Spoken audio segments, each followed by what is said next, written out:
Welcome back to Russell Street Replay.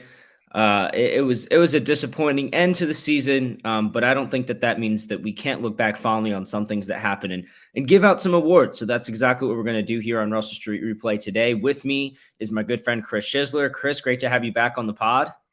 Yeah, it's always good to be here, and I like the topic for today. Good stuff. Yeah, I don't know about you. I almost feel a sense of just overwhelming relief with the season ending because Hmm.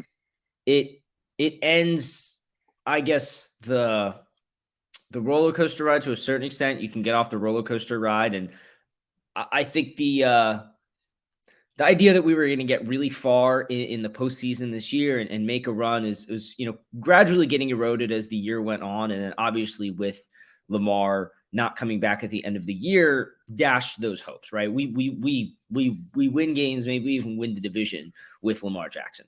So that the end of the year kind of just sputtering, skidding to a halt made the end of the year just kind of like, oh, can we get this over with? I mean, and again, beating Cincy would have been great, but and it definitely would have felt better than losing. Don't get me wrong, but no matter what, I was always going to feel a sense of relief when this season ended because now we're moving into the offseason. We're finally going to get some clarity on what this team's future looks like. And I think one of my main takeaways from the season is just like how stressful it was, how crappy it was to have the Lamar Jackson thing hanging over everyone's head all year, not necessarily because of anything the team was doing, but because of the way, the contract is treated, the media works. I mean, we obviously weren't strangers to necessarily talking about it on Hmm. this pod, but it it was tough. And I think that one of the things you talk about, like you said, I like the theme for this show. And one of the reasons why I want to do these awards is there's not going to be a lot of mention on Lamar on this pod, because as much as, the rest of the season, large portions of the season kind of tended to be about him, his injury status and so on. There were 52 other guys on the roster and, at least a dozen more who were on the practice squad who worked their butts off and fought every game. And I think by focusing on Lamar all year, the media and the fans do somewhat of a disservice to those players who work so hard. And so I think that's why I want to hand out some awards to them today. But first, Chris, I wanted to ask you, do you kind of feel the same way I do about relief at the season being over? Or do you kind of feel this sense of impending doom with this offseason? As Lamar could leave, or we pay him a boatload of money, and either way, problems are going to come up. I personally am just glad that we're going to get some clarity, but do you feel a Hmm. sense of maybe like doom coming on, or are you more hopeful too? All right, so I have an anxious relief. I think is the way I would say it. It's because Like that? the Lamar thing is going to be a thing. When we signed Roquan Smith to the extension, a lot of my anxiety went away because a lot of my anxiety was we have the franchise tag and we know exactly what we need it for. So now that Roquan Smith is signed, yeah, the season was what the season was. I agree wholeheartedly about the playoffs. When we lost, it was like it's over. I'm not that upset about it. I saw it coming. I was actually very proud of the effort the Ravens played their hearts Mm. out in Cincinnati, and I thought, as a guy who was just over the drama of the season, and the season was bringing me down, not lifting me up, and so yeah, I felt relief. So I'm definitely happy that we don't belong. We don't belong in the final four teams. So the fact that we're not playing next weekend really doesn't break my heart. Now I'm Yeah. all in. Don't let the Bengals win it. That's where I'm at. Anybody but the Bengals, and I'm happy. But anxious for the offseason just because the Lamar thing is it's a drama bomb or a drama ailment. You're going to be dealing with the drama for a year, or you're going to get rid of the drama in one big bomb. Either Well, way. So actually, I disagree. I don't think I think there's a very, very low chance he plays on the tag, partially because I don't think the Ravens want him to play on the tag, and I don't think Lamar wants to play on the tag. So I actually think that either, like, I think you're right that there is a drama. I think it might be a drama ailment and a drama bomb at the same time, because the drama bomb of trading or giving Lamar a massive amount of money is great. And the drama ailment is the resolution of that situation, even if it means not having Lamar. But I totally agree. I think anxiety is kind of that kind of hopeful anxiety is a good way of putting it, because mhm. I have confidence in DaCosta in the front office to work out the best result possible for the Ravens, whether it's with or without Lamar. And there's going to be, we're definitely going to have plenty of time to talk more about him and the contract situation. But in general, I think that is obviously the biggest thing facing the team for the past few years. And now that it's going to be settled, we know we can move on to other things. We can just not live with this this guillotine hanging over our heads, not knowing if it's going to, fall down. Maybe that was a little dramatic, but still. Yeah, I Moving on to gotcha. our awards and really the reason we're here today. Some of these awards are going to be very similar to ones you hear about, the national awards, your offensive player of the year, rookies of the year, comeback player of the year, stuff like that. But some others are going to be a little more Ravens specific. We're going to try and shout out some of the guys who I think fly under the radar a little bit just because they do a lot of dirty work or they didn't get that many opportunities. So without further ado, we'll kick it off with our first award, player of the year, Raven of the year, I should say. And this is a tough one because, you think Lamar Jackson's the most valuable Raven, but that's not quite what this award is. It's Raven of the year, the person who was the most Ravensy of the year, however you want to define that. And the fact of the matter is Lamar didn't play every game this year. So it's hard to give him this award on basis of that alone. There are also a lot of really big players who didn't play every game this year. Ronnie Stanley, J.K. Dobbins are two that I can think of. So I think this award goes to Marlon Humphrey. I think Humphrey had one of the best years of his career, a bounce back year from what I think he even admitted was a down year last year. There were reasons for that, but he still didn't play up to his own standards last year and really bounced back this year. I don't think he allowed a touchdown all year. Was just really solid in coverage, even with Marcus Peters working his way back, a lot of rotation in the slot. Marcus Williams going out for a while and Geno Stone coming into play for him. He kind of had to deal with a similar set of revolving circumstances around him as he did last year, but really just played phenomenally, I felt like. And I think having just that lockdown cornerback one, and he is on this team for another 4 seasons or something like that. That he is our guy, and I think that there's a deeper appreciation I think for him after the last few years. Now, and where we look back at the season, we're like, wow, he is really he is on it. He's saving this defense all the time. If a running back manages to break the edge, if the front seven can't hold the edge, Marlon's cleaning that up 9 times out of 10. He is phenomenal tackler, not to mention everything he does in coverage. Even got back to those punch outs this year. So I think he's my Raven of the year this year. Who you got, Chris? Well, you kind of stole my thunder with that one. For the sake of conversation, I won't say Marlon Humphrey too. I agree with everything you said. I'm going to go with Justin Houston. I think Justin Houston, he started the season off real hot, but I just think this is a guy, he did what Ravens players have been famous for in the past. Older player showing he still got it, playing with a lot of heart, a lot of swag, and I thought he brought the intensity to this defense. I think Justin Houston is a guy that really shaped what the Ravens defense was about this year, and I think without him, the season would be unrecognizable.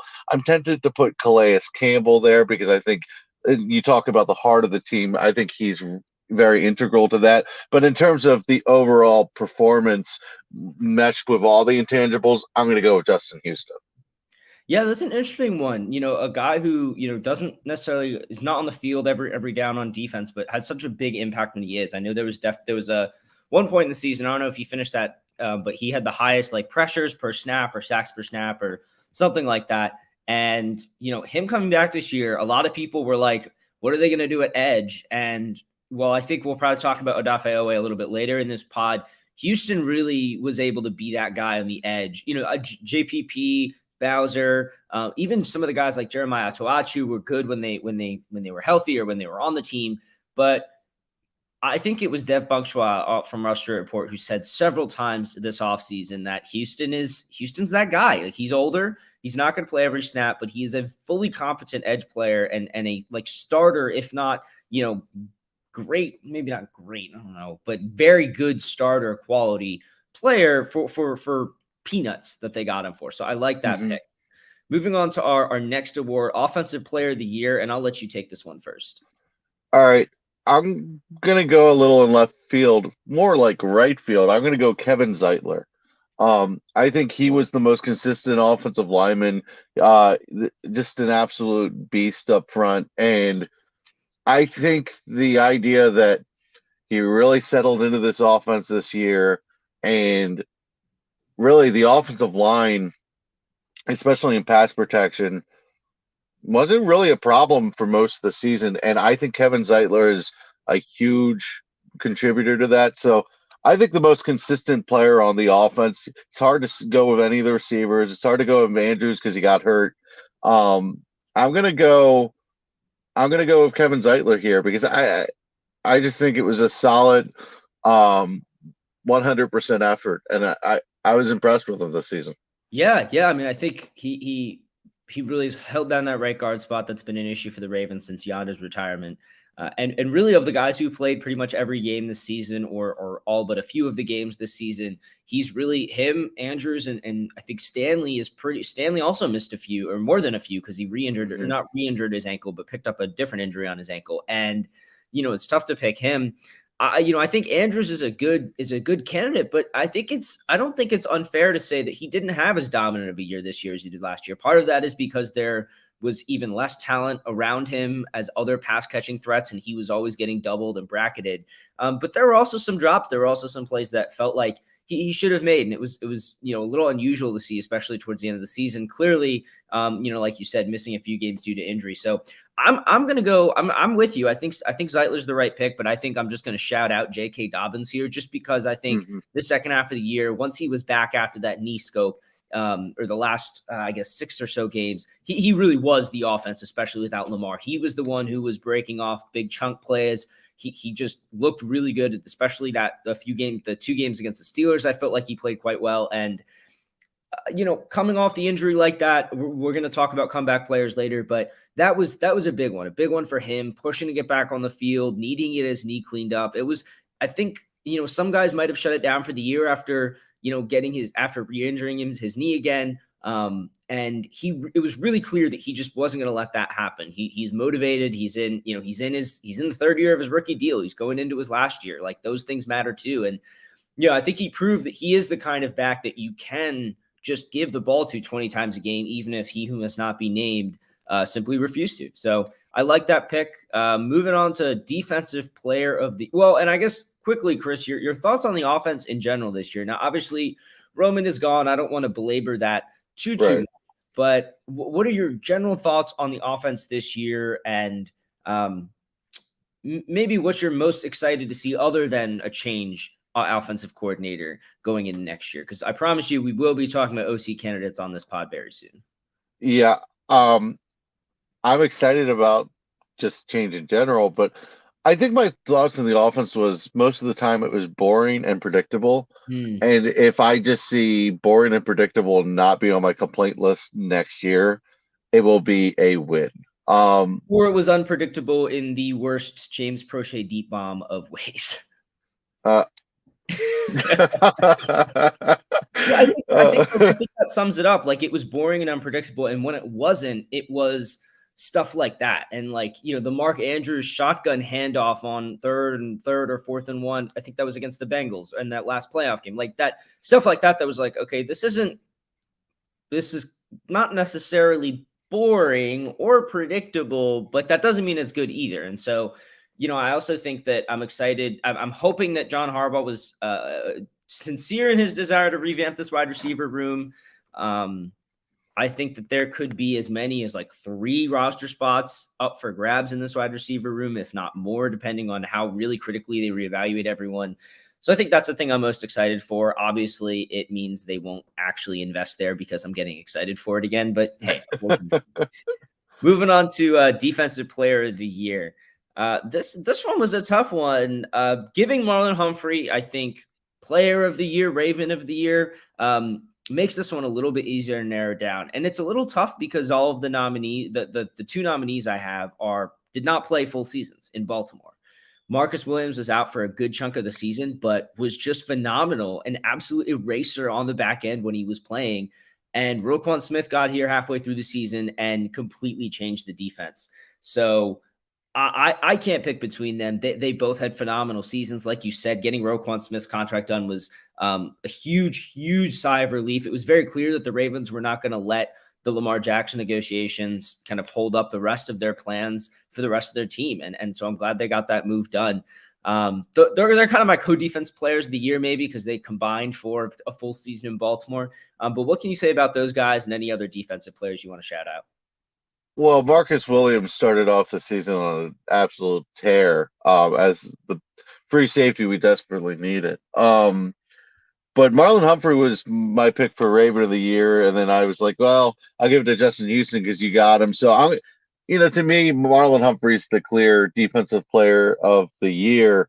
Roquan and Patrick Queen definitely come into the conversation. I think Patrick Queen, we might talk about him a little bit later. Checked all the boxes this year, and Justin Houston, Marlon Humphrey, and Marcus Williams. Kyle Hamilton gets in there again, another guy we're going to talk about later. So there's a lot of good, but I think Marlon Humphrey was the most consistent player on the board. Yeah, and I think that's kind of the he gets Raven of the Year because he was that guy all year, and I like the idea of handing it out to both Roquan and Marcus Williams. Now, what were your thoughts generally on the defense and Mike Macdonald taking over as defensive coordinator? Because I really felt like this was somewhat of a learning year for him. I definitely think you could see him changing his approach, especially late games as the year went on.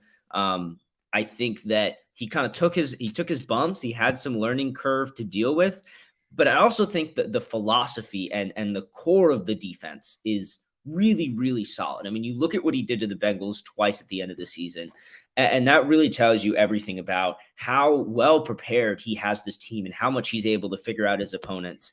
I'm really excited for him to continue his tenure. Just really, I think actually, maybe more than anything else, I'm excited to see this defense ideally all together and a little bit more healthy this year. Maybe guys don't go down in the first 4 weeks for the season. Maybe we get a couple guys for like Michael Pierce, Kyle Fuller for half the season this year, whoever those guys are this year.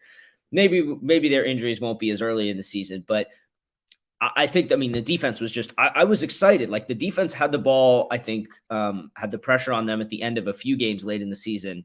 And by the end of the year, that's where I wanted it instead of the offense. I didn't want our offense to have to drive down the field and get a score. I wanted our defense to have to stop the other team's offense. And so I feel like that level of confidence and excitement about your defense, I'm not sure that's been the case in Baltimore in quite a while, truthfully. It's been a while since I think I've been that excited about the defense.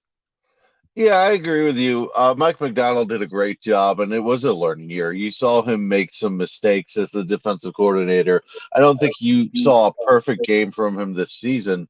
I was ready to jump ship after the Miami Dolphins comeback, but you know what? That was really the anomaly of the season. Macdonald was a very strong defensive coordinator in the sense that he wasn't unaggressive, but he wasn't going to throw the kitchen sink at you. He wasn't going to be irresponsible. You got a blend of coverages. I thought Mike Macdonald was a perfect blend of what we had with Dean Pease and what we had with Mick Barnadell. It's kind of a mix of it all together. The only real big criticism I have of Macdonald is a lot of times you'll play a little too soft, not rushing off on these third down passing situations, and they'll just like the Jaguars game, just throw it. You need 10 yards, throw it 9 yards, and just reach your arm out. It's because you're playing everybody at the sticks. There were moments like that that drove me crazy, but overall, I'm looking forward to where he goes after this, and he solidified his position as defensive coordinator throughout the season. Yeah, it was a leap, and it's also a little tough to see Wink doing so well in New York. And you wonder if maybe they should have, I don't know, made the offensive coordinator switch last offseason and made the defensive coordinator switch this season. But I think at the same time, the Ravens are, trying to anticipate and plan ahead. Obviously, there were, contract and other things to sort out within that too. But I think one of the things for them was looking ahead to this offseason as the truly pivotal one, with so many guys returning from injuries, with so many draft picks that were going to make the roster, and them being your depth guys, your next guys up. I almost think there was a sense of, we're not throwing in the towel. We're not tanking on this year, but we also understand the limitations of our roster right now, and we're a decade kind of. We think in decades. We don't think in 1-2 year windows. We think in decades, and I think that the McDonald hire was one that, if and when Harbaugh eventually isn't the Ravens coach anymore, either by firing or retiring, McDonald is set up to be a natural successor. I mean, we all know what they did with Eric DaCosta, having him waiting behind Ozzie for so long. That's kind of the feeling I think around McDonald right now.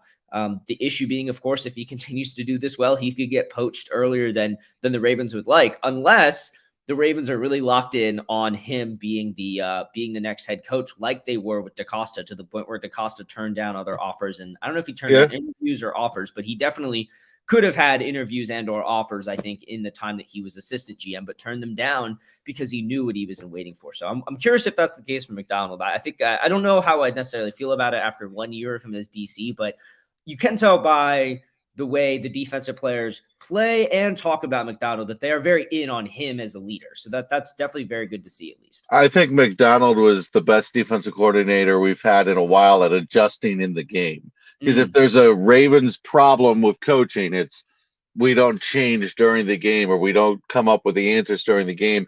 Tampa Bay went down the field right away and scored, and McDonald used that against them on the next several drives. And everything they set up, they thought they could have it all day, and McDonald said, "Nope, you're not doing that."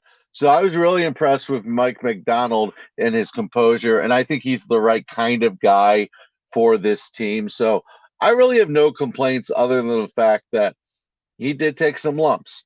I expected him to, though, so I wasn't upset with that. I think fans have this unreasonable expectation in Baltimore that defense means they don't get any yards. And no defense in the NFL is like that. The 2000 Ravens wasn't even like that. So I think there's a certain section of the fan base that's never going to be happy with a coordinator on either side of the ball. Yeah. I think that's always going to be the case. I think people calling for McDonald's firing the first 3 games this season we're a little out there, but obviously I think he won people over by the end of the year. Moving on to special teams, which always very special in Baltimore. The special teams player of the year. I don't really like making Justin Tucker eligible for this. It's like making Lamar Jackson eligible for offensive player of the year.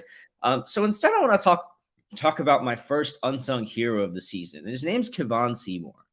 Seymour has been somewhat of a journeyman in his NFL career, but I think he's found a home in Baltimore partially because of the way he just goes about doing the little things.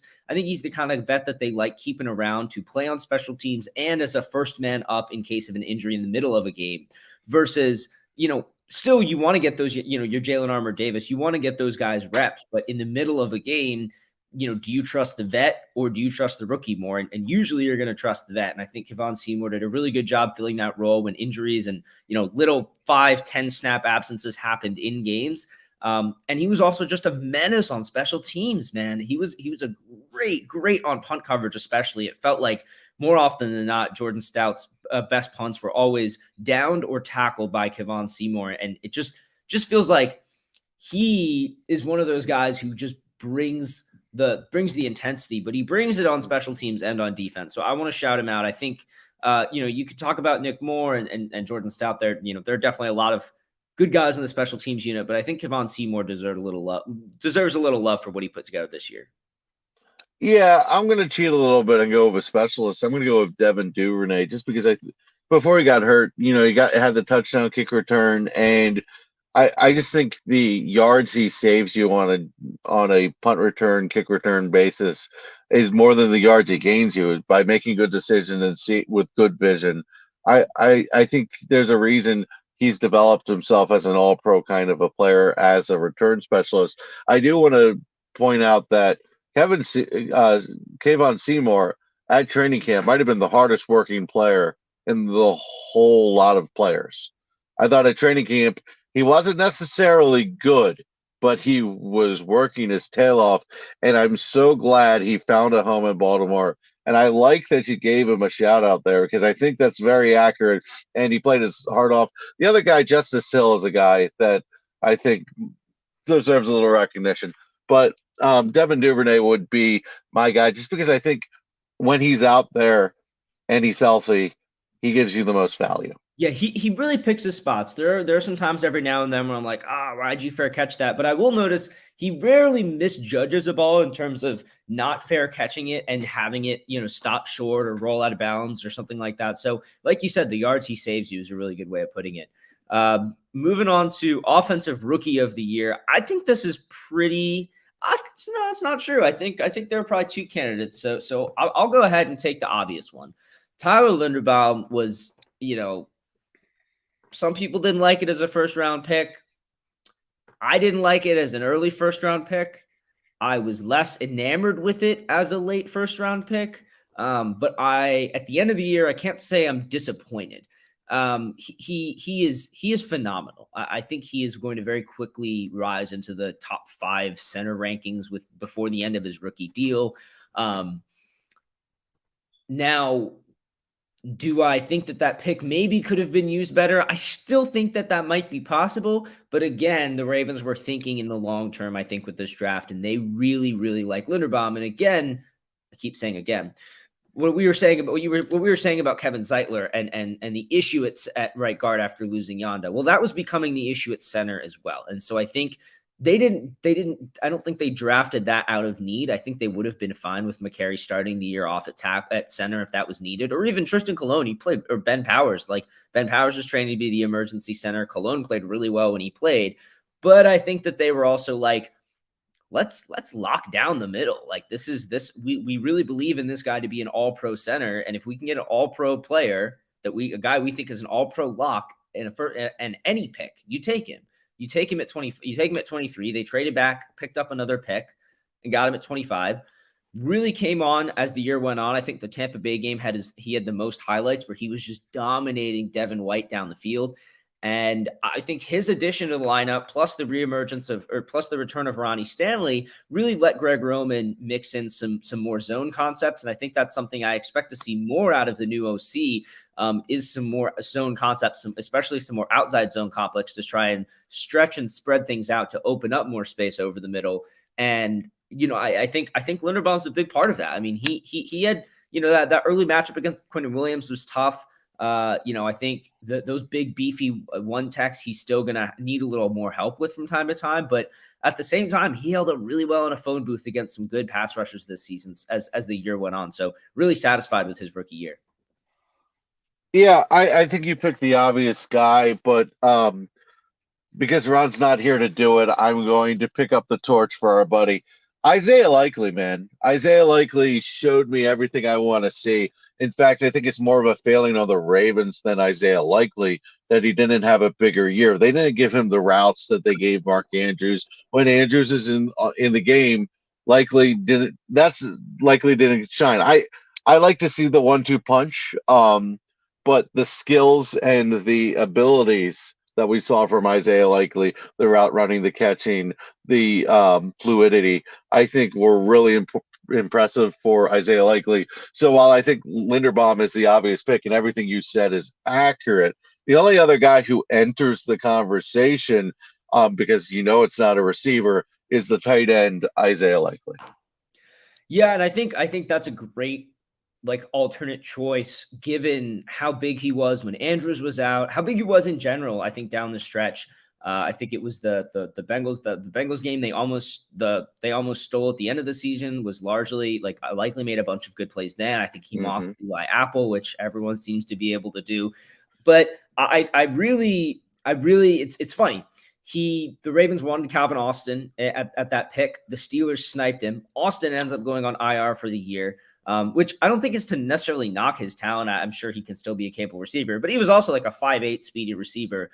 And that pick would have been frustrating too. And so getting I don't know, I forget how tall Isaiah Likely is, but getting a big but fast tight end target was kind of a stroke of luck. It kind of worked out that the Steelers sniped that pick from us. And I'm hoping that him and Andrews are used less as, double tight ends and more as double big slots next year. Things absolutely Likely on the outside and force defenses to change around their matchups and their schemes to compensate for, a fast but massive tight end playing wide receiver against maybe one of their smaller cornerbacks. There are just a lot of things I think you could do with him and Mark Andrews without necessarily getting away from that running style that Harbaugh seems to want to keep. So I think that having two, and then not even mentioning Charlie Kolar, who flashed late in the year, I think he'll definitely get more opportunities next year once he gets a full offseason. So defensive rookie of the year, this one, I think there is only one. So we can give this to Kyle Hamilton. We can talk. I guess I can say for the 1,000th time how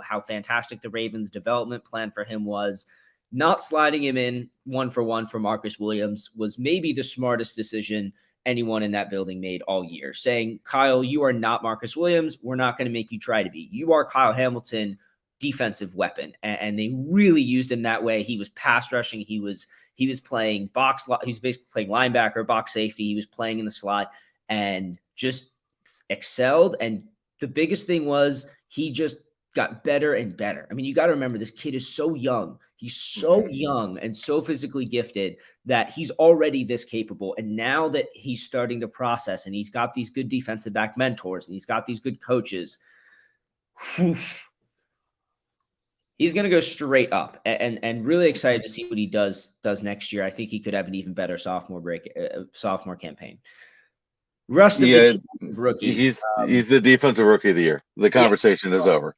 I honestly think he should be in the conversation for defensive rookie of the year league-wide. Just the conversation. I don't think he needs to be in the top 3. I just wish his name got thrown out there because he kind of like Trayvon Walker, the number 1 overall pick, who is not talked about at all. Both had really good rookie years because their teams really knew what they were getting when they drafted them and how to use these guys. And so them filling that role really well deserves some recognition. I just don't think they're getting it. Obviously, part of that is because of the phenomenal defensive rookie of the years candidates that we have. And Kyle Hamilton's an interesting player, though. Kyle Hamilton makes a lot of the. He's almost like he's the future. He's almost like an offensive lineman. If you hear his name, it's almost a bad thing because he makes a lot of plays not happen. And his length and recovery speed were really all on display. And he was just, like you said, a defensive playmaker. I think everyone in Baltimore wants and safety. They just go, he's got to be Ed Reed. He's got to be Ed Reed. He's got to be Ed Reed. I'm like, this guy is a mix of everything at the safety position. Yeah, because his ability to play downhill, they're like, oh, well, okay, so there's guys like Brian Dawkins, but he's so much bigger and longer than Brian Dawkins. I mean, the hard thing is just his raw size is just so hard to compare to any safety. So, he looks like a wide receiver out there. Well, and even seeing him pass rush, like he can pass rush. I think he can rush off the edge. I think that we're going to see him get one of those Palomalu field goal blocks by the end of his career where he jumps over someone because he almost pulled that off in one of the games. Like, he's such a specimen, and I think the Ravens. Imagine if Jamal Adams was more physically gifted. That's what we got. Yeah. That's a catch. But the thing I think the Ravens saw when they drafted him were just like, this is a football player. We got to mold him, but this is the most perfect, precious raw material for a football player you could ever find. So shout out to him. The rest of the defensive rookie class, I think, had its ups and downs. Certainly, Ojabo took longer to get on the field and have an impact than we all wanted. But I think we kind of understood as the year went on that his own limitations, the Ravens' caution with injured players, and just how their season was going, and the fact that they had edge depth later this season than they expected to. I think that played a pretty decent role in them deciding to just hold off with him getting a lot of reps. So Ojabo, Travis Jones really ended up helping fill that nose tackle spot after Michael Pierce went down. Cornerbacks were a little disappointing, I'll admit. I think we all expected a little more out of Jalen Armour-Davis and Pepe Williams coming in just because it felt like they couldn't add much of anything late in the season. And that was tough when you think about, Armour-Davis playing really well at Alabama last year and then getting injured again. Pepe Williams being that, we got our new Tavon Young, and then just couldn't hang to a certain extent. And again, part of that's to do with their rookies' development, but the Ravens not being able to rely on those guys early in the year in really any way was tough. It was a tough part of their defense, and I think had to do with some of those early those giving up some of those leads in the early games, because they'd have, Marlon Humphrey would, strain his groin or something and be out for a series. And all of a sudden the Dolphins scored and you're like, gosh, like can't catch a break here. And I still have hopes for these rookies. There's no doubt about that. I still think Jalen Armour-Davis is very much a prototypical Ravens corner, but it's really just going to be, can he stop getting injured all the time? And that is a tough and recurring theme of this cornerback room. But overall, I think they hit on the first 3 picks. That's pretty clear. And the rest, it's going to be a question of can these 2 cornerbacks can they stay healthy? I think is probably the biggest thing for this team. If they can stay healthy, I think they'll be able to contribute plenty in a third cornerback depth capacity, which is where a 4th round, second year player should be. We have Brandon Stevens to play as the second cornerback too, if we need to, but I think that's going to be the biggest thing for those guys. No, I agree with what you said. I think the corners you're going to wait for. And look, rookies, you generally need to wait a little bit. In certain positions, there's a taller learning curve. Ojabo edge rushers take 3 to 5 years, and I was looking at him as a 2023 rookie anyway, with kind of a preview. So I wasn't really worried about Ojabo. I don't understand what the obsession was with getting Ojabo on the field. It is what it is, but Jalen Armour-Davis, yeah, I would have liked to see something. I actually think they kind of knew when they shut it down. They're like, yeah, he's not ready. I feel like they knew he wasn't ready. It is frustrating, but Travis Jones, Kyle Hamilton, promising future for Ojabo. There's a lot to be excited about. And Mike McDonald's going to the next season going, I got toys the league doesn't even know about. Yeah. I think that's the thing, is remembering, and this is the case for, Patrick Queen and some of the 2020, 2021 rookies too. Their college careers got interrupted by COVID. And that has to do with their early development in the NFL. And I think, again, getting full off seasons, as we've seen, is just so huge for some of these guys. So I definitely think it's onwards and upwards. Moving on to some moving away from players for a minute, I want to talk about plays.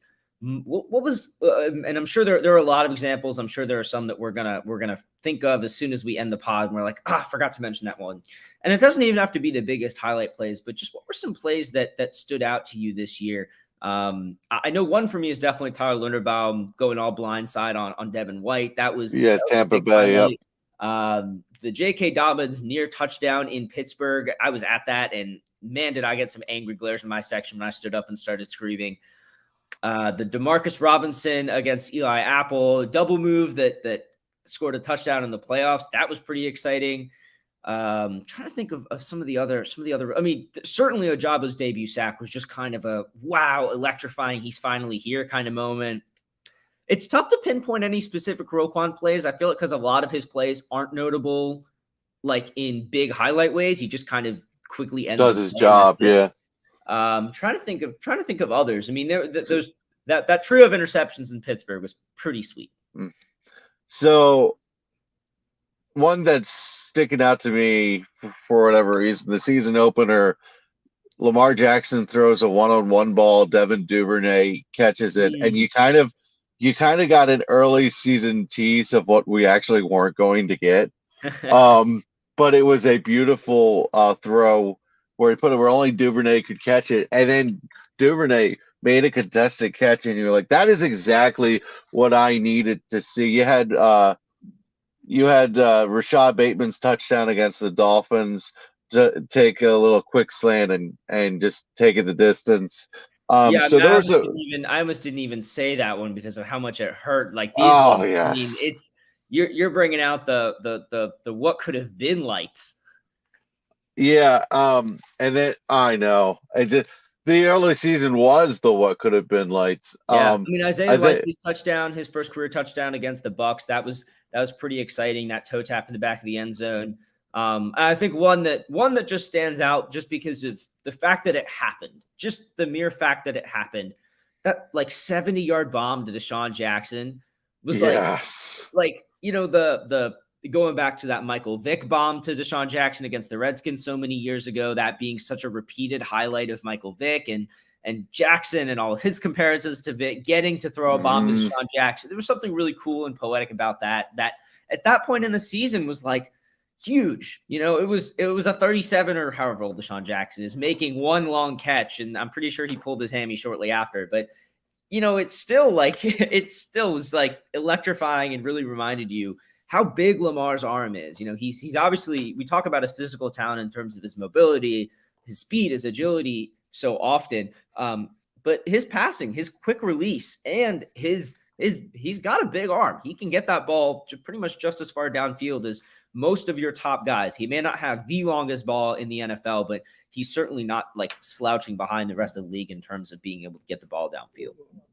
Another play that comes to mind is Demarcus Robinson's touchdown against the Atlanta Falcons, and it just the relief that you felt that we scored a touchdown. Yep. And it wasn't at the end of a Denver Broncos game where we were just completely just drained of all offensive enjoyment. The relief that I felt when he scored that touchdown was stupid. It was a stupid amount of relief, and it was a beautiful throw and nice little toe tap. Calais Campbell's blocked field goal was pretty special to me. Then mocking Renegade. That was pretty electric too. Yeah, I can't even imagine being there. But yeah, waving the white towels. All of the Steelers fans there were like, "Oh, that's not going to work out well for you. It doesn't work out for other teams when they do that." And I was like, "Oh, I mean, get over yourself." We'll see, but I think they really came into Pittsburgh like we don't care if we lose every game the rest of the season, which they almost did. We are winning this game. So that's the frustrating thing about the second Steelers game. Is the first one was such an up moment for me of the season because it wasn't that it was pretty. It was that it was a great effort. It was a great physical, gritty, tough win where you had to go to Anthony Brown. I just he comes in with Renegade play. Now that was such a dramatic game. You got the 3 interceptions. I'm at that point. I'm like, we have something. Let's go. And then it's just like, what the heck? Falls apart. But still, I think, and I guess we can segue now into game of the year. That is certainly one of the first Pittsburgh game is one of the ones I think of as game of the year. I think there are 2. I think it's that game, and I think it's the Bucs game. Agreed. For 2 very different reasons. What you just said about the Steelers game is exactly why. We're down to Anthony Brown. We're, Campbell and Houston, Patrick Queen and J.K. Dobbins. They can never beat the Steelers. So many key players in our team been here for, this is at least their second year on the team. They've never beat the Steelers. And there was a feeling of, you're not a Raven until you beat the Steelers. And they had to win that game. And they did it in the most painstaking way possible. Just beating down the Steelers offense and just pure attrition on their defense just to keep the game going and keep the clock moving. And the Buccaneers game was the hilarious, the rope-a-dope, throw them off in the first half and then unleash the run on them in the second half and really open up the game. And it felt like we were finally realizing some semblance of what this team, even as banged up as they were at that point, even, that was the game. Bateman ultimately went down. I'm pretty sure Andrews exited that game too. Even as banged up as they were at that point, getting a feeling of, okay, this is what our offense could get to, even without one of our top 2 playmakers on the field for pretty much the whole game. This is what our offense could be if everyone nails it, if Lamar's on, and if Roman can actually call plays right. Now, again, that's a lot of ifs, and I think it also, came back to haunt us later in the year, reminding us that all those ifs were certainly up in the air. But I think those 2 were probably my 2 most satisfying games of the year. I will throw one more game in there. I will throw in the New Orleans Saints game just because it was a game we just got Roquan. It was easy. Yeah, we took care of business. We didn't have any drama, and it was probably the last time being a Ravens fan didn't require copious amounts of alcohol. I was down to the Big Easy. So let me tell you, copious amounts of alcohol involved. But anyway, well, I'm a little jealous of you there, but I don't think I talked about that visit too much. But the coolest thing about New Orleans was the amount of Ravens fans were there and just bumping into so many on the street and talking with them. And because it's open container, you can just take a beer and go stand outside and just chat with Ravens fans. I mean, everyone was wearing jerseys. It was fantastic. Anyway, I went to the Cowboys game in 2017, and I went to a Titans game in Nashville. And dude, 2016 and 2017, the 2 road trips I took. And I'm telling you, that was fun. There was so many purple. We took over the town. So we're gonna go ahead and skip through our negative, or not skip through, but go through our two negative awards that we've got here. The ones that you don't really want to get. The biggest head scratcher, which I really think there's probably really one decision here. And it's funny because we were talking about this earlier today, Chris. Mm-hmm. Firing Greg Roman midseason, not doing that, is probably the biggest head scratcher. It's been clear. We've talked about it plenty of times, but I'll give you the brief synopsis. It's been clear for a few years, probably at least a year, probably at least 2 years now, that Roman isn't the guy. Last season, all of the injuries got kind of gave him a pass. To some people, that was warranted. To others, it wasn't. To me, I was kind of like, well, what could he, even if he called perfect games, what really could he have done with, no left tackle most of the year?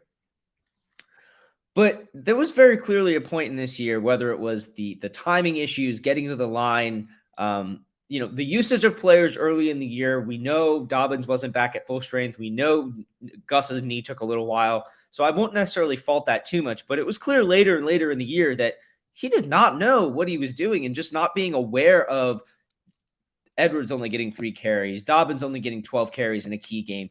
Those things matter. And as OC, if you're not aware of those things and you're not making those changes yourself, that's an issue. And that brings me to, I think, the other head scratcher, which is where's Harbaugh in all this? How is he not getting in on Roman? And again, I'm not calling for Harbaugh to be fired. That's not where the Ravens are going to go. I don't even want to touch that conversation right now. I think I've already said too much about McDonald potentially succeeding him for people to get on my case. But I really do think that the buck does stop with Harbaugh. And, what were the meetings like on Monday where, the one-on-one with your OC, where is the Greg, you got to get this together. Like, JK needs to have blank carries minimum next game. Gus needs to have blank carries minimum. I mean, that's kind of a medieval way to do things, but I think that's why I'm not sure whether my biggest head scratcher is not firing Roman or Harbaugh not, or just the things not getting fixed, because the things that needed to be fixed were obvious.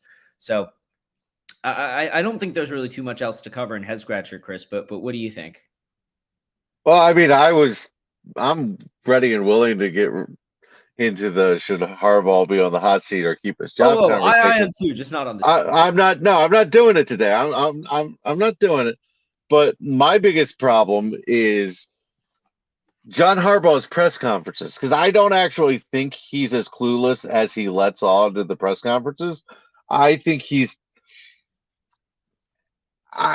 playing coy, although I'm pretty sure that if he dropped down on a parachute off the New York City skyscraper and there on the sidewalks there was nothing but swords laid out, he wouldn't fall on a sword.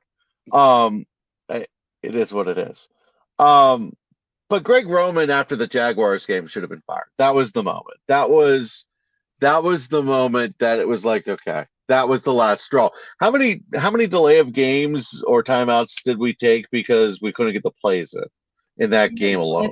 I do think this raises the question we were talking about earlier, which is the Ravens must not. I mean, one of the other potential answers is they just didn't feel like they had anyone on the staff to succeed in. Urban, I don't think has any play calling experience. I believe, has 1 or a few years as USC's offensive coordinator, but no NFL play calling experience. And for a team that prizes stability so much, they must really have not felt like that either of those guys could take over in the interim, which really does make you wonder, would they really go with one of those guys, any of their current coaches for the full-time job? Because they could absolutely have named T Martin or James Urban the interim OC for the rest of the year, and then opened up the search to everyone at the end of the year, with the only issue being, if they really wanted an open search at the end of the year, if one of the coordinators did really well, then that would be tougher to pull off. Yes and no. If you really wanted an open search, you could certainly pull it off if you wanted to. But if one of the coordinators does really well, that's a good thing. So I don't know. I just think it's clear that I don't think it's clear, but I think it's highly possible that they just didn't see either of those guys as the answer, even more than Roman. I think that speaks volumes about how they're looking at this OC search. I think they're really looking for something fresh. And again, we'll get into that in a future episode of this pod. But moving on to our other negative award, biggest disappointment. This one's tough because I think there are multiple players we expected more out of this season for multiple reasons, right? Rashad Bateman got hurt. Duvernay was playing well, and then just kind of slowly faded down the stretch until he broke his foot all of a sudden in practice and was out for the year. But I think, and unfortunately, this award goes to last year's first round pick, Odafe Owe, because coming in, I mean, Chris, you and I were both at camp. Everyone at camp said Odafe Owe is blowing away people. He's looking fantastic. He's killing Morgan Moses.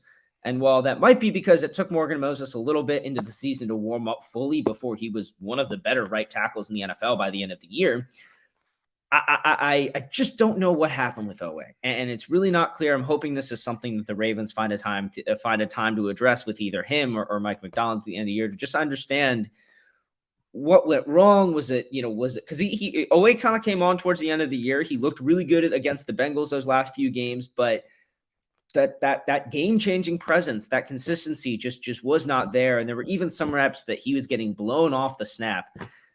Some people were talking about his shoulder surgery from the offseason and that kind of bleeding in. Sure, a little bit, but I still think that his overall year was just disappointing compared to the expectations that were set out for him by the Ravens, by the media, by the fans, and probably even by himself for what his second year was supposed to look like. Yeah, if Odafe Owe is a third or fourth round pick, I think we'd be over it by now. But the fact of the matter is he was a first round pick. We knew he was a bit of a project, but we're not seeing progress. And in the beginning of the year, there was a long, very vocal, well, he's playing well, but he's not getting the pass rushing numbers. Well, there's portions of this game where I'm like, is he even on the field? There were portions of the season where I'm like, is he even making an impact? So that was incredibly frustrating. I think you nailed it. Odafe Owe is the biggest disappointment because, look, we were in training camp and we asked the question, was he that much better than was he an elite player or was he just the best looking pass rusher we had in camp? Yeah. And I think we found out the wrong side of that answer. Yeah, and I think one of the things I want to say I like about Owe that I think is still very positive about him is that a lot of his tools, the physical ones, they haven't disappeared. It really is a matter of developing the pass rush plan, coming moves, that the kind of the mental side of the game. Everyone was hoping that his time with Justin Houston would do a lot more. Again, it's going to be another of, okay, let's see what he brings next year. But I think that we will be relying on him less, I think, to be that full-time playmaker that we wanted him to be. And instead, he's still a competent edge defender. Right. He's still a starting quality edge defender. He's just not, a young breakout star that you'd want him to be. And it happens. But I will say it is a little this year. Not so much disappointing relative to his draft spot, but just relative to what the expectations were for him coming in this year. But that's enough of the negativity. Let's go back to the fun awards. I want to start with Comeback Player of the Year, talking about how the Ravens handled injuries and their general rehab process this year. The injuries were an issue again this year. And again, I don't know enough about the science behind sports injuries to really talk about the issues of strength and conditioning. We've heard what Derek Wolfe has to say. We've heard what past players have to say about Steve Saunders. I do think at a certain point where there's billows of smoke, there has to be some fire of some sort. Even if you've put the fire out in terms of all of the injuries going crazy in 2021, there's still a sense of, I guess they were very healthy down the stretch. They had fewer week-to-week knocks than they did last year down the stretch. But Pierce and Kyle Fuller going down certainly hurt the team. And I think the defense is easily the best in the NFL if they had stayed healthy.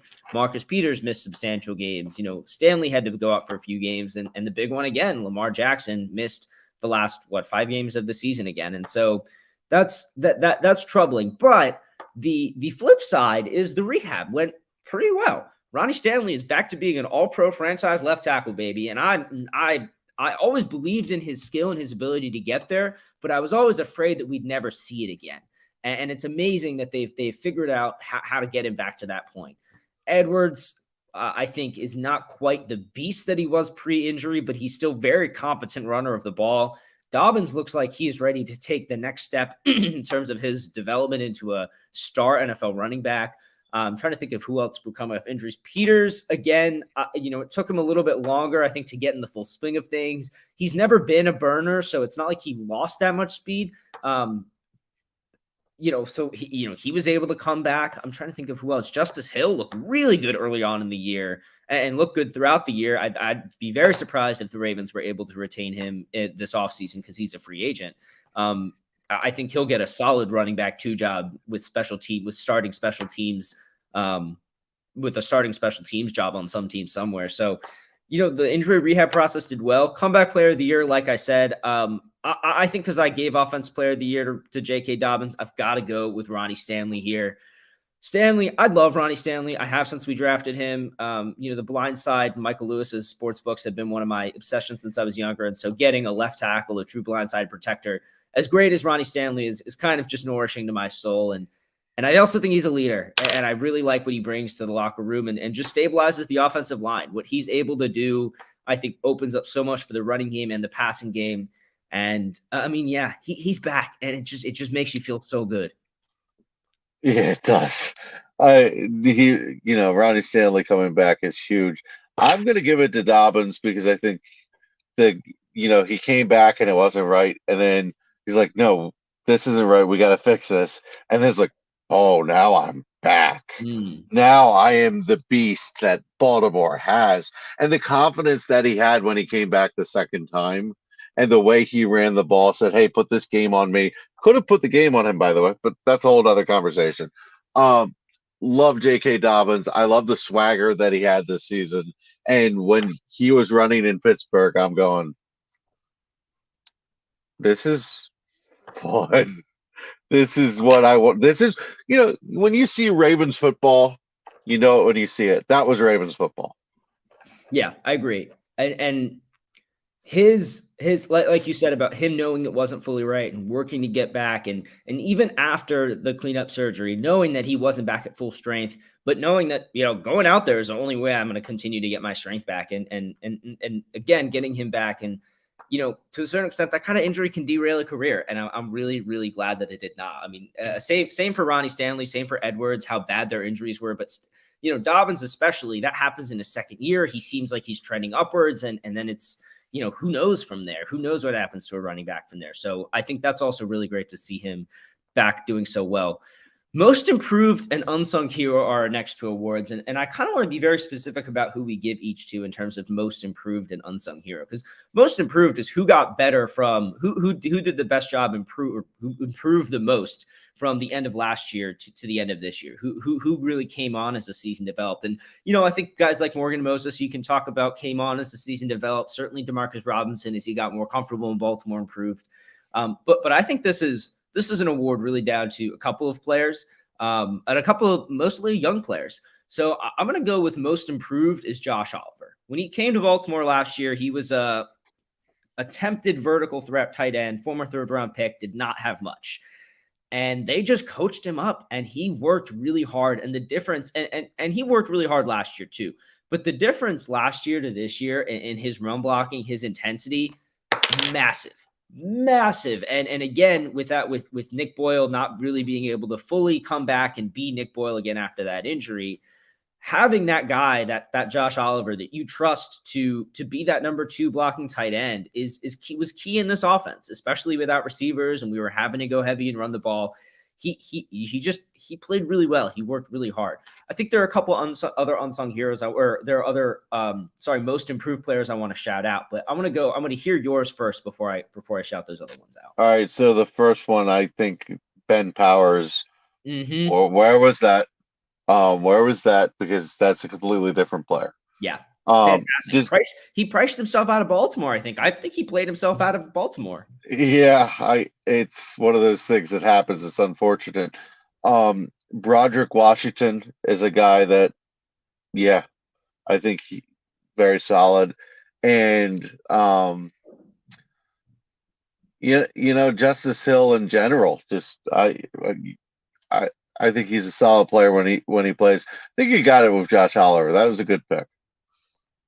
Yeah, I think that his improvement this year has been really marked. Other guys over the course of the year that got better, Patrick Queen definitely deserves a shout out for, partially that's because we imported an All-Pro to play next to him, but him not being complacent at that and instead using it as a way to up his game is key. That's definitely a part of it. I also think Brandon Stevens deserves a shout out. He was asked to do a lot last year, man. He was asked to play safety, slot, outside corner. When he was really allowed to just develop and hone his craft as outside corner, I felt very comfortable with him at the end of last year.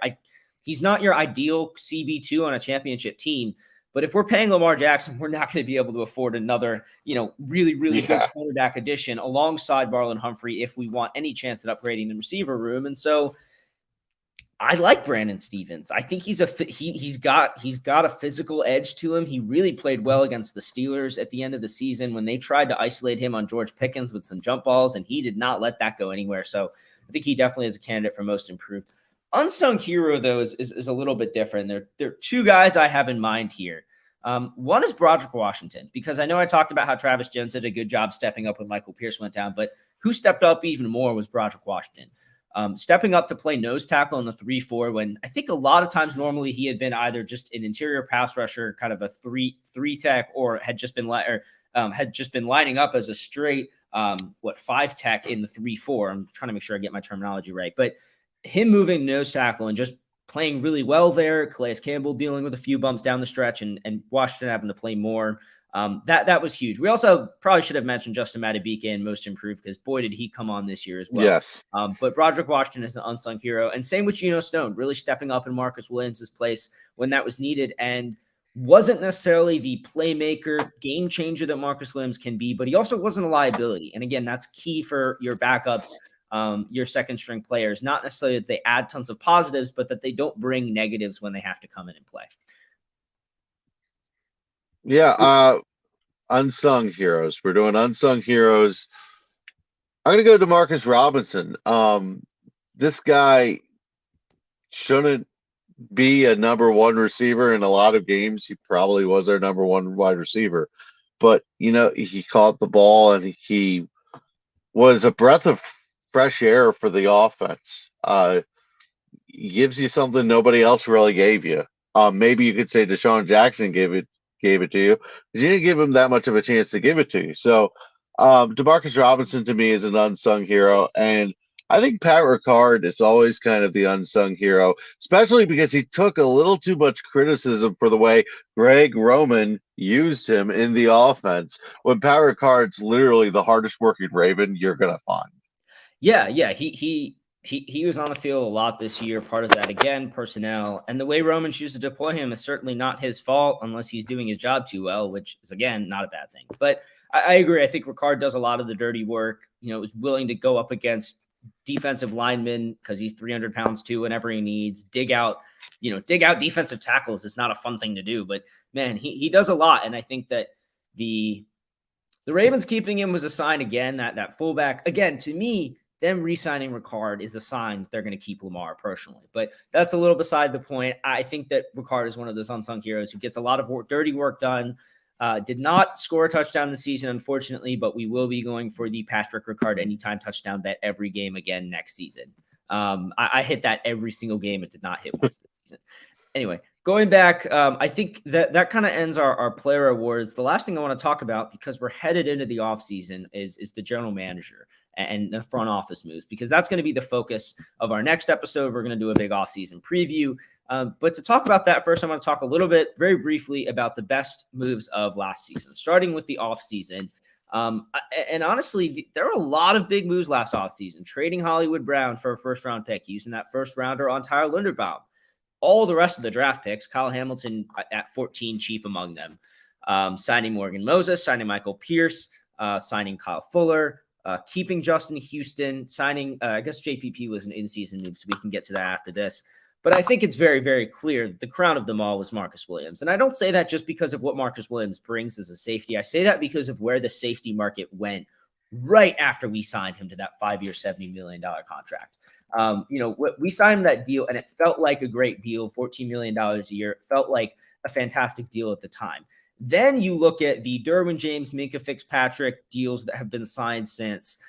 that far surpass his annual value. Minka's deal is 18.2 million a year. Derwin's is 19 a year. That's a lot. And Jesse Bates played on the tag this year. He's going to hit free agency and he's going to get a big bag too. I think there are a few other guys who could also get quite a bit in this year's free agency, more than Marcus Williams did, or at least close to, who aren't as good as him. So I think, his talent aside, the deal and the economics of that deal just made so much sense for the Ravens as the best offseason move. Would you agree? I think the Hollywood Brown trade felt really good for the value at the time, but because nothing was ever done to even replace his deep threat, much less his general wide receiver ability, it hurts a little in hindsight. So it's hard to really give that the award at the end of things. To have 2 first-round picks that are going to be huge foundational pieces for your team moving forward, pretty big, Hamilton and Linderbaum. But the fact that they didn't do anything to alleviate wide receiver, it diminishes it. I think Marcus Williams I think you nailed it there. I think bringing back Justin Houston. I don't think this team works without Justin Houston. Yeah. I don't think the season works without Justin Houston. And look, like we talked about it again, he wasn't an every down guy. He was, older player, but dude, he was an impact down guy. Exactly. Impact downs, you want him in. He's good. He's going to give you your all every snap he's playing. So I don't think it worked without him. If you didn't have him, I don't think it would have worked this year. Yeah. And finally, the best in-season move, because we know EDC. We know now that EDC is the master of the in-season move, and adding JPP, adding Sean Jackson, Andy Isabella, some of the. I mean, I think JPP was actually a quite impactful one at the end of the day. Sean Jackson, Isabella, less so, certainly less so than fans were hoping, but no question that trading for Roquan Smith was the biggest in-season move of the Ravens, or was it? Or was it extending him before the season ended to make sure that they had the tag available, as you mentioned at the beginning? And I think, to me, that was the key. I think trading for him, the value was good. I think it's going to end up being a 50-something pick, I think a 55th pick or something like that, 54th pick or something along those lines, which is it'll work. Yeah, which I think is solid value for what he is. But paying him, getting him locked down, I think, to me, screams two things. One, Lamar Jackson or no Lamar Jackson, this team is here to contend. We are going to be for better or for worse, we're going to be continued gunning for the playoffs and really putting our money in the best players we have. But two, it says two things to me. That first thing I just said about still gunning, still being in contention, but two, they will pay their elite players. They paid Marlon Humphrey, they paid Ronnie Stanley, Mark Andrews, Marcus Williams, and now Roquan Smith. Keep in mind, what three of those were on the defensive side of three of the five of those were on the defensive side of the ball. But that being said, that part of that is what has me still hopeful to a certain extent that they re-sign Lamar Jackson, because they pay their elite players, and they know Lamar Jackson is an elite player. And even more than that, it was classic EDC. Let's get this done. Let's lock you in. You are a Raven. Like, Roquan Smith is a Raven. Tony Lombardi wrote a great article about the Quan from Jerry Maguire about a little over a month ago, I think, about how vital Roquan Smith is to this team, how well he represents this team.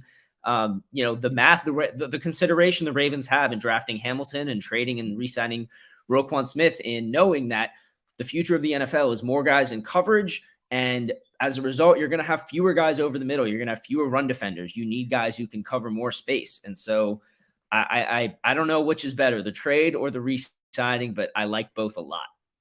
Yeah, well, it's really how you classify it. Do you make it one move and then as a cheat code? That's what I would do. Because I think they fully intended, look, we got him. He's ours. He's never getting away.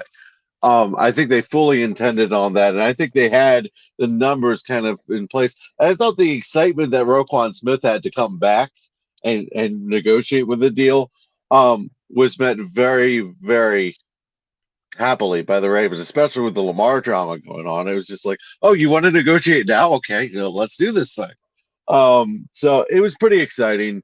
Roquan Smith, to me, is a signal that you're getting back to Ravens football. You were great when you had Ray Lewis. You were great when you had Darryl Smith, C.J. Mosley. When you have a middle linebacker in there that you trust, that kind of takes your defense up a notch, that's when Ravens football's at its best. And this team's very into its identity. And I don't know that its identity has actually been what they think it always has been the last couple of years. So I'm really excited about Roquan Smith. I think it gets you back to Ravens style football. Yeah, I definitely think that's a solid observation as well. Getting back to that, not just necessarily that identity in like the scheme. The scheme obviously is way different. The entire game of football is different than those days, but the feel of I don't want receivers to run crossing routes. You shouldn't want your team's receivers to run crossing routes against this team because Jamar Chase, you want to come across the middle of the field? Do you really? They're hitters. And Roquan's predator attitude, all those things I love, and I think they bring so much to the team. Chris, this has been great to recap this season. It's been fun. I feel like you look back on it. I know there's plenty of bad things to talk about. There's plenty of mistakes. There's plenty of improvements. But I also think you look back and you're just like, it was a ride. It was interesting. Yeah. It was exciting. It was frustrating and maddening at times. But I think that's the beautiful thing about this game. And one of the beautiful things about this team is that they're gonna give you something to talk about no matter what. They will never be boring, and I at least appreciate that about these Baltimore Ravens. It was fun just to talk about it. It was fun to talk about it in a way that wasn't like we have been talking about it. Because I think there was a moment in this season. I'm not sure where it was. There's a moment in the season where I was off the rails depressed, and then something clicked, and it was like, yeah, I don't care. The season's cooked. Mm-hmm. And once I got to that point, I was happier. But the negativity that sometimes you got to get off Ravens Twitter, get off Ravens Facebook, just ignore it, because the negativity that we got sunk in, that it wasn't the year that we were hoping for, really kind of squandered the feeling. And when we start talking about the season, we're like, there were some good things, there were some bad teams. I think we forget that this was a playoff team that won 10 games. Yeah, exactly. And again, they got to the playoffs. They got to the playoffs with their backup quarterback, without their best two wide receivers, without their starting defensive tackle, without their starting third cornerback, without I'm trying to think of even who else ended up going down and getting banged up throughout the year. But those things really are nothing. And I think that at a minimum we can be happy we had another year of winning football in Baltimore. And if you may not like the team's mentality of try and compete every year, you might want to tank for Caleb Williams, and I certainly don't. I don't blame you for that, but it's not going to happen. And I think that accepting that is step one to enjoying this team to its maximum, and knowing that they will always put their best product out on the field. They will not sacrifice winning for draft position later. That is something I will always appreciate about this team because of the fight. Lamar or no Lamar. Agreed. Whatever's going on, those guys fight. And at the end of the day, as a fan, that's really all you can ask from this team. Chris, I think that's about all I have on this season. I'm very excited for this offseason. We are going to be coming to you probably next week with our offseason preview episode. That's really going to lay out the roadmap and let us know the decisions the Ravens have to make and what decisions they should make. So Chris, thank you so much for joining us. We'll definitely have you back on the pod to discuss some of that soon. And to everyone who viewed, thanks for watching, and we hope to see you back.